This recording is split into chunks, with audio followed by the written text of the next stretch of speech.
So 2026 பார்த்தீங்கன்னா தமிழில் வந்து ஒரு சூப்பரான சைஃபை ரொமான்டிக் படமாக எடுக்கப்பட்ட டபுள் ஆக்குபென்சி அப்படிங்கிற திரைப்படத்தை அமேசான் பிரமல் தமிழ் அப்படிங்கிற ஸ்ட்ரீமிங் பண்ணியிருக்காங்க. இந்த படத்தோட ரிவ்யூ பற்றி நம்ம பார்க்க போகிறோம். ஸோ வாங்க வடிக்கலாம் போகலாம். சரி, கதை அப்படின்னு பார்க்கும்போது கதையில வந்து ஒரு மேரேஜான கப்பிள்ஸுக்கு பார்த்தீங்கன்னா கிட்டத்தட்ட 10 வருஷத்துக்கு அப்புறம் ஒரு அழகான ஆண் குழந்தை பிறக்குது. பட் இருந்தாலுமே திடீர்னு அந்த குழந்தை பார்த்தீங்கன்னா பெண்ணா மாறிடுது. ஆக்சுவலா அந்த குழந்தைக்கு ஜெனட்டிக்காவே மார்னிங் டொல்லர்ஸ் வந்து மேலாகவும் ஈவினிங் டொல்லர்ஸ் பார்த்தீங்கன்னா ஃபீமேலாகவும் இருக்கக்கூடிய ஒரு சூப்பர் நேச்சுரல் பவர்ஸ் இருக்கு அப்படின்னு கூட சொல்லலாம். ஸோ இவங்க வேலைக்காக சென்னைக்கு கிளம்பி வந்ததுக்கு அப்புறம் இவங்க ஒர்க் பண்ற பிளேஸ்ல ஒருத்தர் பார்த்தீங்கன்னா இன்னொரு கேரக்டர்ஸ் வந்து லவ் பண்ண அனுப்பாங்க. ஸோ இதுக்கப்புறம் உங்களோட லைஃப்ல என்னமான சம்பவம் நடக்குது, கடைசியா இதுல யார் தப்பிச்சாங்க அப்படின்றது இந்த படத்தோட ஆன்லைன் ஸ்டோரியா இருக்கு. மீன் அந்த படத்தோட ஸ்டோரியை பார்த்தீங்கன்னா ரொம்ப ரிஃப்ரெஷிங்கா இருந்துச்சு. அதோட அது ஆன் ஸ்கிரீன்ல ப்ரெசென்ட் பண்ண விதமே பார்த்தீங்கன்னா நல்ல ஒரு ப்ரெசன்டேஷன் கொடுத்துருக்காங்க. அதுக்கேற்ற மாதிரி அந்த விஎஃப்எக்ஸ் சிஜி ஒர்க்குமே பார்த்தீங்கன்னா எந்த ஒருத்தருமே பிசிறு தராத ரொம்ப அழகாக ஹேண்டில் பண்ணிருக்காங்க அப்படின்னு தான் சொல்லணும். தென் படத்தை நடிச்ச ஒரே ஒரு கேரக்டர்ஸ் தவிர மிச்சம் எல்லாருமே பார்த்தீங்கன்னா புதுமுகங்கள் தான் இருக்கு.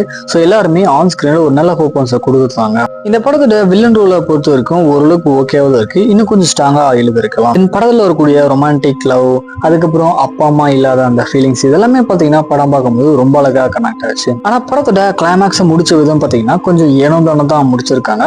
ஓரல் பார்க்கும்போது கண்டிப்பா ஒன் டைம் ட்ரை பண்ணி பார்க்க வேண்டிய ஒரு வித்தியாசமான ரொமான்டிக் லவ் ஸ்டோரியா வந்திருக்கு. ட்ரை பண்ணி பாருங்க. ரோமிசன் ஸ்ட்ரீம் பண்ணியிருக்காங்க, செக் பண்ணி